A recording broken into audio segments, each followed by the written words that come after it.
नमस्कार दोस्तों, मैं नानूलाल प्रजापति स्वागत करता हूं आप सभी का आपके अपने YouTube चैनल में। दोस्तों, आपने कई तरह की लड़ाइयों के बारे में सुना होगा या देखा होगा। जैसे हाल ही में रूस और यूक्रेन की लड़ाई के बारे में भी आपने सुना होगा।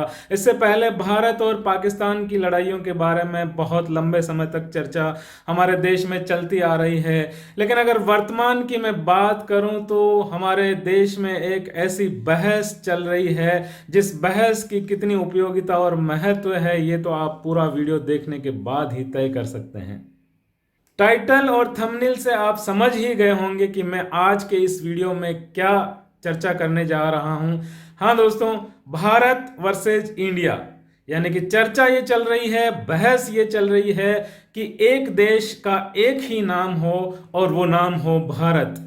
चाहे लिखने की बात हो, चाहे बोलने की बात हो, चाहे पढ़ने की बात हो, सिर्फ और सिर्फ भारत शब्द का उच्चारण किया जाए, भारत शब्द को लिखा जाए या भारत शब्द को ही पढ़ा जाए, इंडिया को हटा दिया जाए। इस तरह की बहस और चर्चा पिछले कुछ दिनों से चल रही है।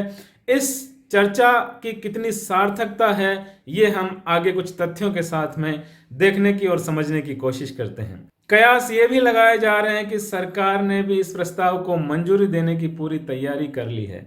दोस्तों, अगर ये ऐसा हो गया तो आपको और हमें नोटबंदी की तरह ही एक बार फिर से बैंकों और एटीएम की लाइनों में लगना पड़ सकता है, क्योंकि हमारी भारतीय करेंसी के हर एक नोट पर रिजर्व बैंक ऑफ इंडिया लिखा हुआ है, जिसे इस प्रस्ताव की मंजूरी के बाद में रिजर्व बैंक ऑफ भारत लिखा जा सकता है। तो यानी कि सारी करेंसी बदली जा सकती है, हमें एक बार फिर से लंबी लाइनों में लगना पड़ सकता है।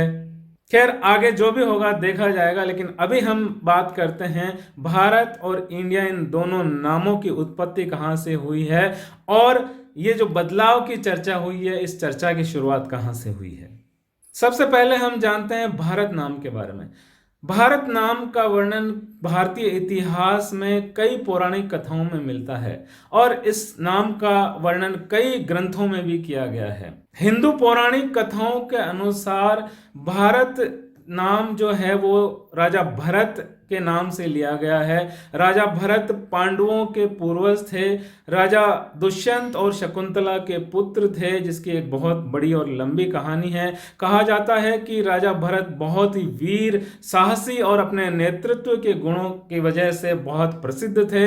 अपने बाल्यकाल में ही वो शेरों के साथ में खेला करते थे, तो उनकी वीरता और नेतृत्व के गुणों की वजह से वो एक बहुत ही बड़े सम्राट हुए, बहुत बड़े राजा हुए और उन्हीं राजा भरत के नाम से आगे चलकर इस देश का नाम भारत रखा गया। अगर ऐतिहासिक संदर्भ की बात करें तो भारतीय वेदों में, पुराणों में और ग्रंथों में भारतवर्ष के नाम से, भारत खंड के नाम से इस भौगोलिक क्षेत्र को संदर्भित किया गया है। इन पुराणों और वेदों में जिस भौगोलिक और सांस्कृतिक क्षेत्र की बात की गई है वो वर्तमान के भारतवर्ष से मेल खाता है।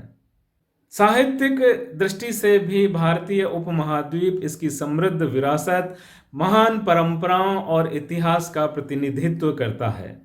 ये तो बात हुई भारत नाम के बारे में। अब आगे हम जानते हैं इंडिया नाम की उत्पत्ति के बारे में। कुछ जानकार और प्रसिद्ध लोगों का ये कहना है कि इंडिया नाम परतंत्रता को दर्शाता है, यानी कि गुलामी और दासता को प्रदर्शित करता है।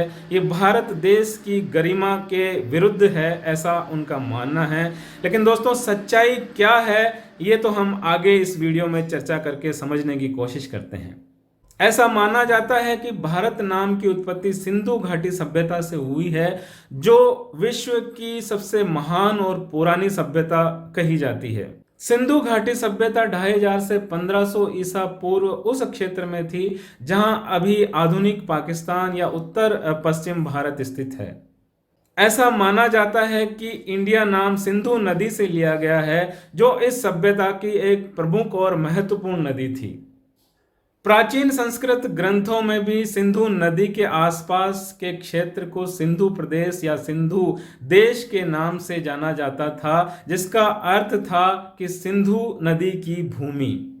समय के साथ जैसे जैसे भाषा विकसित हुई, फारसी में सिंधु का नाम बदलकर हिंदू हो गया। आगे चलकर जब फारसियों के संपर्क में यूनानी लोग आए तो उन्होंने इस भूमि को इंडोस के नाम से उच्चारित करना शुरू किया।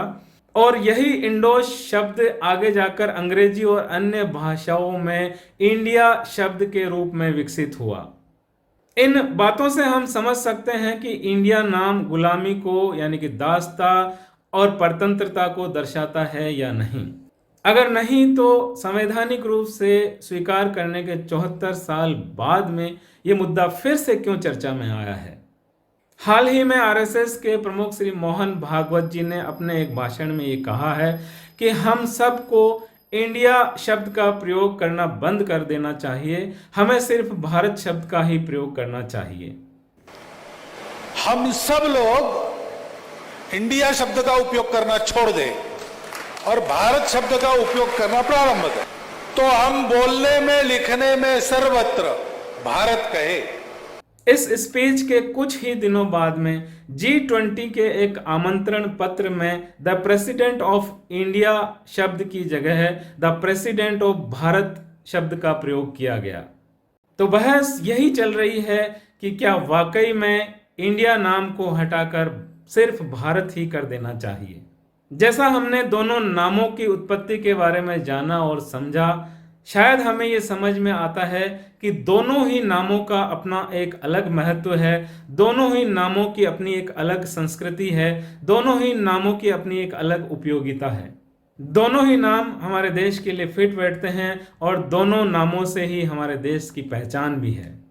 ये मुद्दा और बहस सिर्फ अभी का नहीं है, ये बहस 74 वर्ष पहले भी कई हफ्तों तक चली थी, जब संविधान सभा ने ये चर्चा की कि इस देश का नाम क्या होना चाहिए। और लंबी बहस से यही निष्कर्ष निकला कि हिंदी में नाम भारत और अंग्रेजी में इसका नाम इंडिया रखा जाए।